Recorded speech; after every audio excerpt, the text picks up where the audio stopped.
The tariffs never work. If you understand economics and you really look at the big picture, you're going to see that all protectionists are essentially Luddites.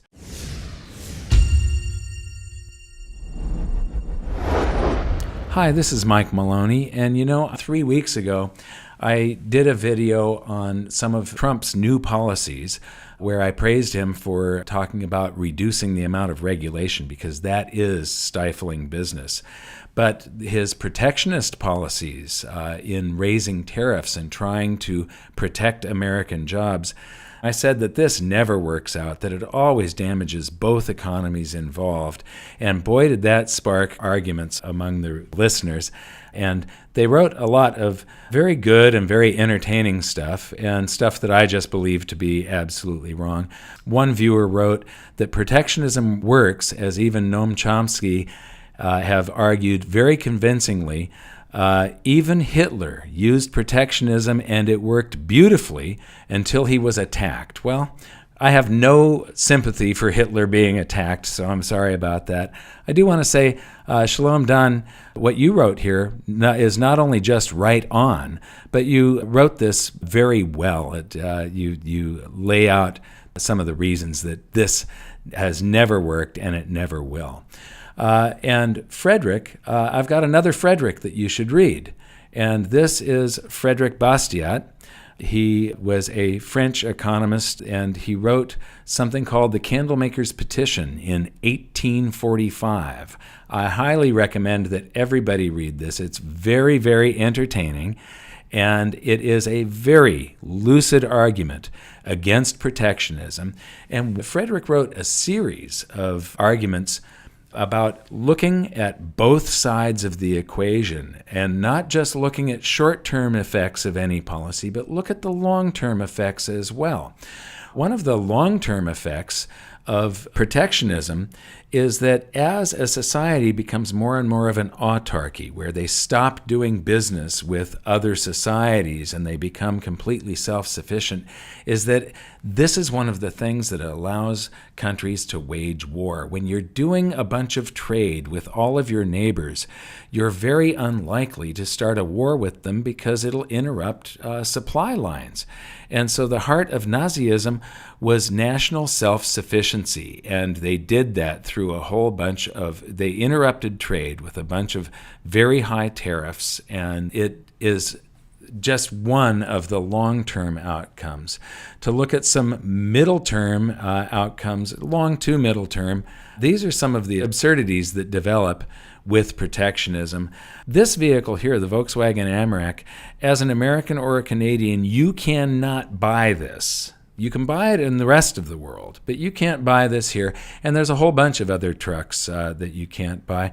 And all of the trucks in the United States and Canada are actually artificially high in price. They would be lower in price, which means that your standard of living, whenever the cost of goods and services is lower, you can afford more of them. Thus, you have a higher standard of living.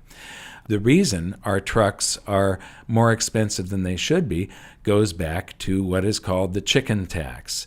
In the late 50s and early 60s, America became very good at raising chickens. Our chicken farming was becoming very efficient, and the price of chickens dropped quite dramatically. That caused our chicken exports to go way up, and chicken had actually been fairly expensive in Europe. And the Dutch started to claim that we were selling chickens below the cost of production. And the Germans accused us of artificially fattening chickens with arsenic, which I doubt very much if that was true. It sounds like it would kill the chickens. But this resulted, they instituted high tariffs, and that resulted in a 25% decline in U.S. chicken exports. And so we instituted taxes against them on potato starch, dextrin, brandy, and trucks, and this was a tit-for-tat response to the tariffs that they imposed on us. And the results of this are actually quite entertaining. If you look at it long term and you look at, first of all, this used up a tremendous amount of Kennedy's time and Johnson's time during things like the Bay of Pigs, the Cuban Missile Crisis, and all of the stuff that was going on at the height of the Cold War. Our officials were spending a whole bunch of time on the chicken tax. So eventually, President Johnson imposed a 25% tax on those items that I talked about above. How well did this work out? Well, eventually, the regular tariff was 4%, and so there's this much, much higher tax that we were imposing the tariffs on light trucks. And there was a whole bunch of very inventive ways to get around this. In 1978, Subaru discovered that they could add a couple of extra seats to a pickup truck. This says a crew cab effect, but I also remember vehicles going down the street, I think they eventually banned them, where they added a couple of plastic seats in the bed of a pickup with seat belts, and that made it into a passenger vehicle, and it got around this tax. But, people started dying because they were out in the bed, and if they didn't put the seat belts on in a rollover, they would be ejected and so on.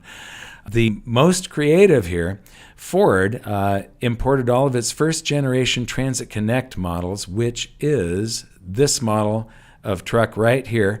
And this was used a lot for delivery vans and companies where they had to carry a lot of parts, like plumbers, electricians, and these were still small enough and got great gas mileage. They could get around through traffic and stuff.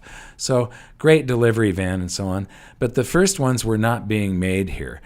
They were made in Turkey, but they discovered that by including rear windows, a rear seat, and rear seat belts, that they could get it in under the lower tax.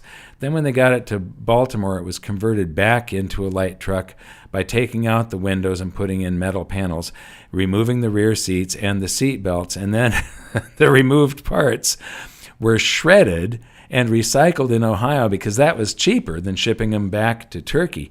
So what this stupid law created was an incentive for Ford to build seats, seat belts, and windows in Turkey, ship them halfway around the world, and shred them.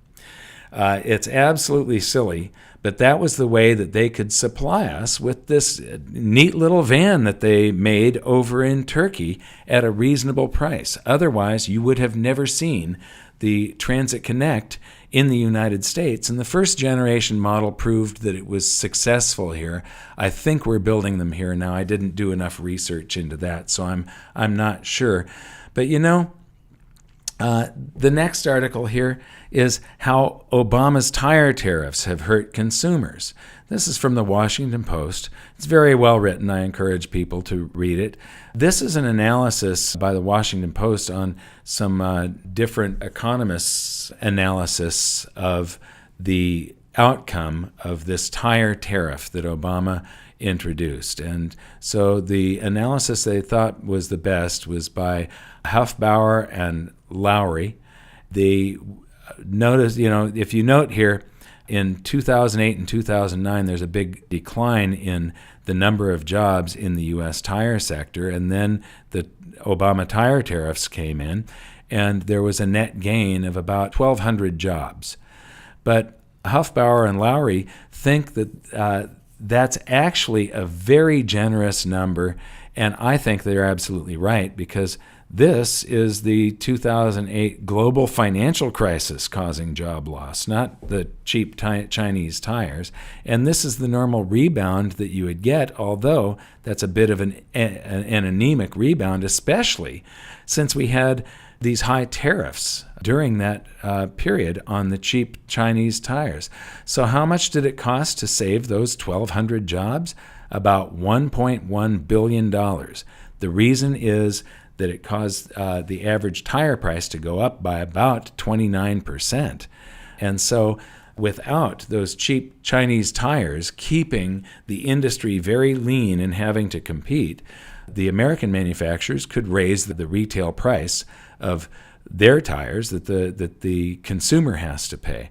And so what that works out to is the 1.1 billion into the 1,200 jobs that it saved cost about $900,000 per job saved that the American consumer had to pay. So this hurt American consumers.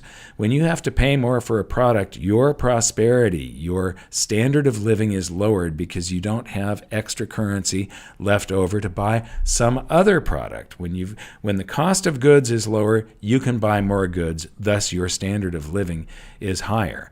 Now, there's another study that says there were state aid provisions that cost about $28,000 per job.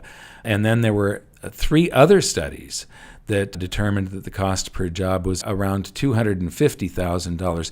Now, you got to remember, these 1,200 jobs, these are jobs that are probably somewhere between $40,000 and $100,000 per. Few of them would be $100,000. They'd be management jobs.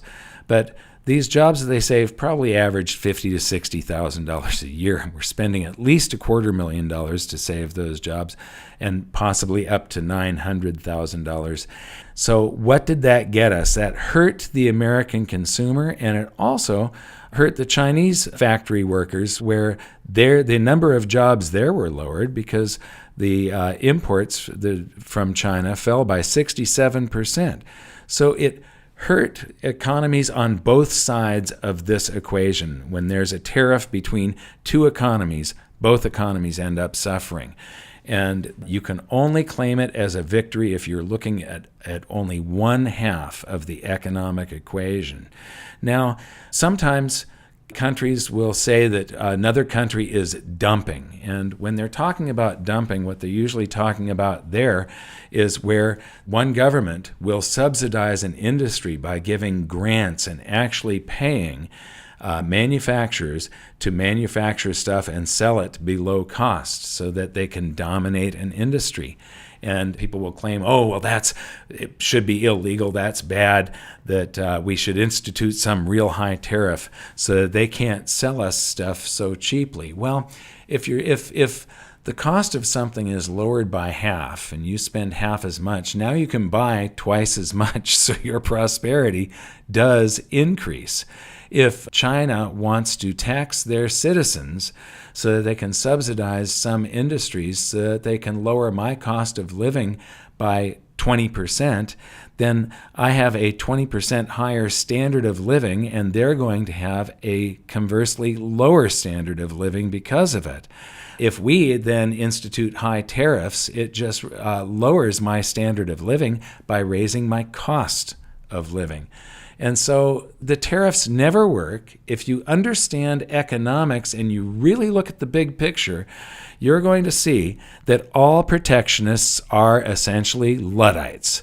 Luddites, these were people a couple hundred years ago in England that got together and destroyed machinery, because all of the machinery that was being introduced into textile mills and other mills and so on was causing job loss. And this article is excellent. I encourage everybody to read it. But manufacturing jobs have been going down since 1977.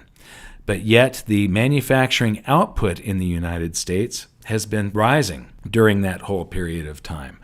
And why is it rising? It's because of technological advances and because of machinery and automation that the manufacturing is rising. And it's also, those are things that also put people out of work. So the economy always evolves, but if you allow it to evolve in a free market fashion, it will always evolve for the better. This is a very interesting article because it's making an argument here that there are two technologies for producing automobiles in America. One is to manufacture them in Detroit. The other is to grow them in Iowa. Now, I'm going to leave you with that. I'm not going to explain all of this because I want you to read it about growing cars in Iowa. It's very interesting. And really, the argument shows you that international trade isn't responsible for as much of the job loss as increases in efficiency and technology. And so please read all this. Understanding economics is one of the fundamental things that you can do to increase your prosperity and the prosperity for all of mankind. I'm Mike Maloney. If you got anything from this, please like it, share it, and subscribe to our channel. Thank you.